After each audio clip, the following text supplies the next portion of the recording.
Assalamualaikum warahmatullahi wabarakatuh. Nama saya Muhammad Fairuz, perwakilan dari kelompok 9. Ingin menjelaskan tentang bab 1, harmonisasi hak dan kewajiban asasi manusia dalam perspektif Pancasila. A. Konsep hak dan kewajiban asasi manusia. 1. Hak asasi manusia. Makna hak asasi manusia. Perhatikan fakta berikut.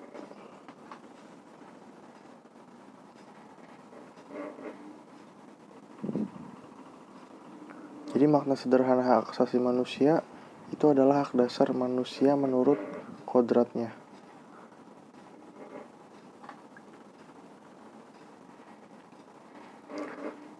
Ciri-ciri hak asasi manusia. Hakiki artinya hak asasi manusia semua umat manusia yang sudah ada sejak lahir. Universal atau umum artinya hak asasi manusia berlaku untuk semua orang tanpa memandang status, suku, bangsa, gender, atau perbedaan lainnya. Tidak dapat dicabut artinya hak asasi manusia tidak dapat dicabut atau diserahkan kepada pihak lain. Tidak dapat dibagi artinya semua orang berhak mendapatkan semua hak, apakah hak sipil dan politik atau hak ekonomi, sosial, dan budaya.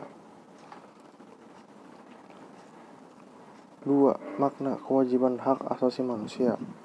Selain hak, tentunya manusia juga memiliki kewajiban. Secara sederhana, kewajiban dapat diartikan sebagai segala sesuatu yang harus dilaksanakan dengan penuh tanggung jawab. Hak dan kewajiban asasi merupakan dua hal yang saling berkaitan. Keduanya memiliki hubungan kausalitas atau hubungan sebab akibat. Seseorang mendapatkan haknya dikarenakan dipenuhi kewajiban yang dimiliki. Misalnya seorang pekerja mendapatkan upah setelah dia melaksanakan pekerjaan yang menjadi kewajibannya. Substansi hak dan kewajiban asasi manusia dalam Pancasila. Hubungan hak dan kewajiban asasi manusia dalam nilai dasar Pancasila.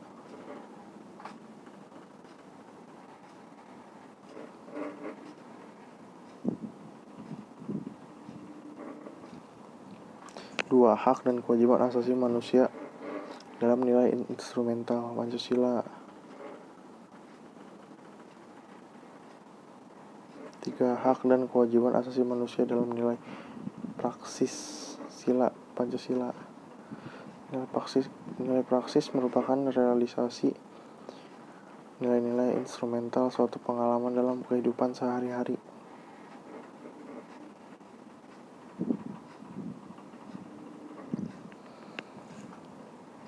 Contoh sifat positif sesuai Pancasila, ketuhanan yang Maha Esa.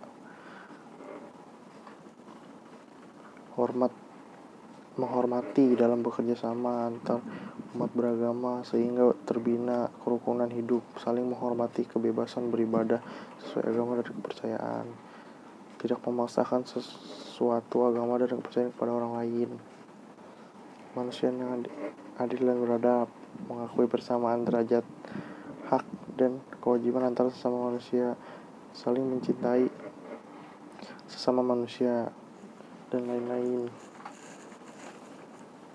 Persatuan Indonesia menempatkan persatuan, kesatuan, kepentingan, dan keselamatan bangsa dan negara di atas kepentingan pribadi atau golongan, dan lain-lain.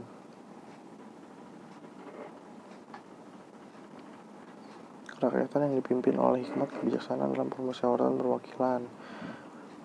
1. Mengutamakan kepentingan negara dan masyarakat, dan yang lain-lain.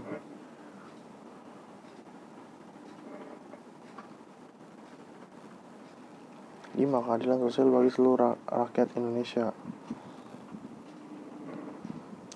1. Menjaga keseimbangan antara hak dan kewajiban, menghormati hak-hak orang lain, suka memberi pertolongan kepada orang lain, dan yang lain-lain.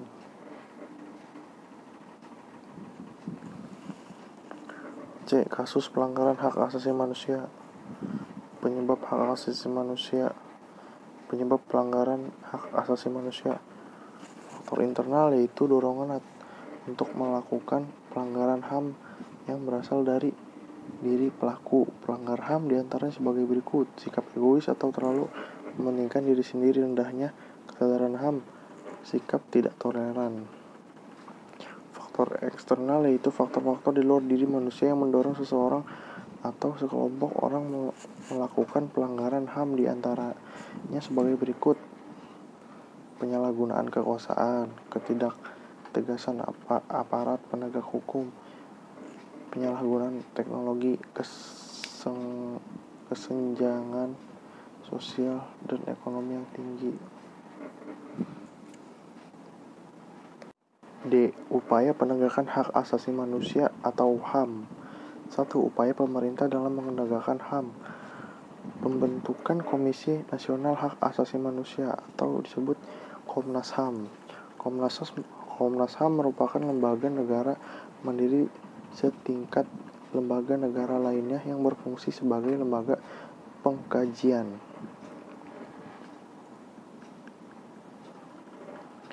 Pembentukan instrumen HAM. Instrumen HAM merupakan alat untuk menjamin proses perlindungan dan penegakan hak asasi manusia. Instrumen HAM biasanya berupa peraturan perundang-undangan dan lembaga penegak HAM. Instrumen HAM yang berupa peraturan perundang-undangan dibentuk untuk menjamin kepastian hukum serta memberikan arahan dalam proses penegakan HAM. Pembentukan pengadilan HAM. Pengadilan HAM adalah pengadilan khusus terhadap pelanggaran HAM berat yang diharapkan dapat melindungi hak asasi manusia baik perseorangan maupun masyarakat.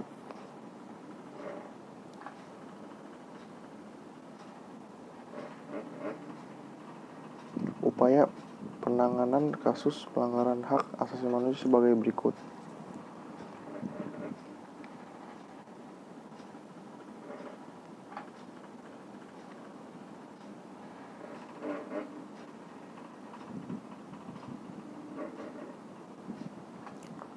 Sekian, terima kasih.